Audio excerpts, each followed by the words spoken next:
Oui, c'est Mélissa Mollin-Dupuis, Parole autochtone, qui célèbre C-92, ce projet de loi dont on attendait justement de la Cour suprême une décision, que ce soit de l'accepter ou de la renier.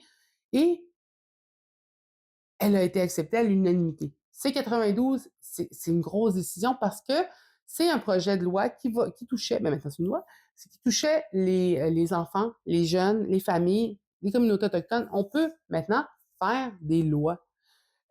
Pourquoi c'est gros? Pourquoi c'est un débat? Pourquoi est-ce que les gens sont surpris parce qu'ils n'ont pas vu ça passer en dessous du radar?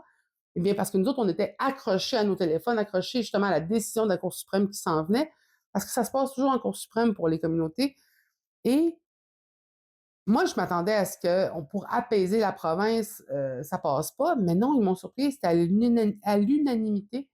Je vais vous expliquer, c'est pourquoi le Québec, justement, s'est opposé à ces 92. Il faut remonter en 1867, là où on écrit la Constitution, l'article 91-24, on est une compétence fédérale, et donc, vous comprenez, nous, on rentre comme le bois de chauffage puis les parcs, on est une compétence, on n'est pas encore des humains, hein, c'est ça, le Canada décide pour nous, on est sous tutelle, les réserves, les pensionnats, tout ça va découler à partir de 91-24.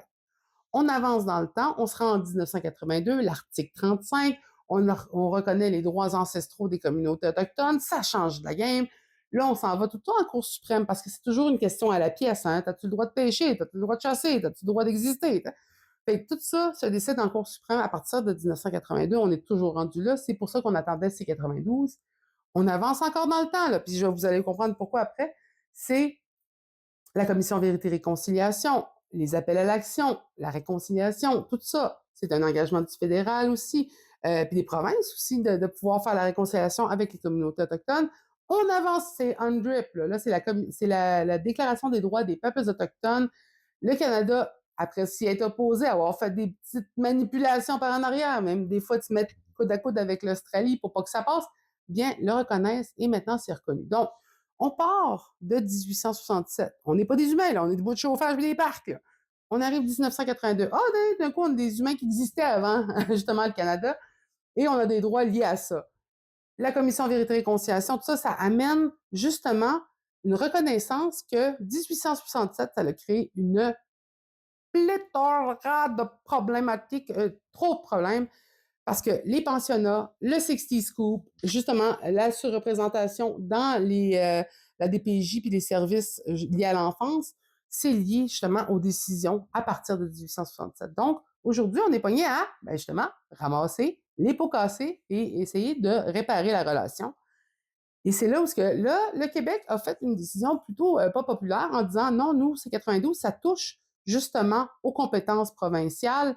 C'est un enjeu qui nous concerne. Donc, on refuse ce projet de loi-là parce que ça touche au service de la DPJ. Mais on a reconnu que parce que 1867, ben, on est une compétence fédérale, donc c'est une loi fédérale, donc ça touche du fédéral et c'est correct, ça passe. Mais, bien sûr, il y a d'autres choses qui s'en viennent. Euh, et les implications pour ce projet de loi C-92-là sont énormes. Mais aujourd'hui, je célèbre parce que ça l'ouvre une porte vers l'autodétermination, le droit de décider pour soi-même. Et vous comprendrez, c'est énorme. Les implications sont énormes, trop énormes pour cette chronique. Donc, je vais en faire une autre pour la semaine prochaine. Mais en attendant, allez justement chercher les articles qu'il y a sur Espace autochtone qui vont vous expliquer, vous vulgariser les enjeux justement liés à C-92 et ce que ça veut dire. Mais moi, je vais vous arriver avec plutôt ma petite opinion personnelle. N'hésitez pas non plus à partager cette vidéo et n'hésitez pas à nous envoyer des questions qui vous intéressent sur le sujet. On va en discuter pour les prochaines décennies, c'est certain. Alors, je vous remercie beaucoup. Je vous souhaite une belle journée et à la semaine prochaine.